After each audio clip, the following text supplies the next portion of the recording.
Assalamualaikum warahmatullahi wabarakatuh. Perkenalkan, nama saya Ani Nailatul Fadliyah.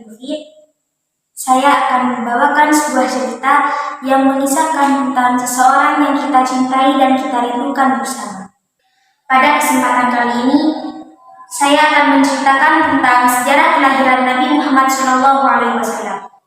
Pada masa itu, ada suatu masa yang dikenal dengan masa periode Tahun Gajah, yaitu suatu masa di mana terjadi penyerangan kota Mekah oleh pasukan bergajah di bawah pimpinan Abraha Habasyah yang bermaksud untuk menghancurkan Ka'bah. Dengan kebesarannya, Allah Subhanahu wa Ta'ala menghentikan pasukan tersebut dengan mengirimkan burung ababil untuk menjatuhkan batu-batu yang membawa wabah penyakit. Pada masa itu, bertepatan pada 12 Rabiul Awal, tanggal 20 April 571 Masehi, atas izin Allah Subhanahu wa Ta'ala, lahir seorang bayi laki-laki dari seorang ibu yang bernama Aminah. Lahir sebagai yatim karena ayahanda yang bernama Abdullah telah lebih dulu meninggal sejak berusia 7 bulan dalam kandungan. Kelahiran bayi tersebut disambut dengan penuh kasih sayang oleh kakeknya yang bernama Abdul Muthalib. Kemudian bayi tersebut dibawa ke kaki Ka'bah dan di tempat suci inilah bayi tersebut dinamakan Muhammad, suatu nama yang belum pernah ada sebelumnya. Ya benar, bayi laki-laki tersebut adalah Nabi Muhammad SAW, suri tauladan yang membawa pengaruh sangat besar bagi peradaban dunia.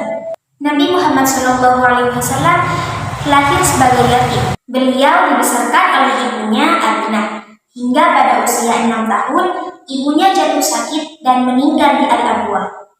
Kemudian Nabi Muhammad SAW diasuh dan dibesarkan oleh Ummu Aiman dan dibiayai oleh kakeknya Abdul Muthalib.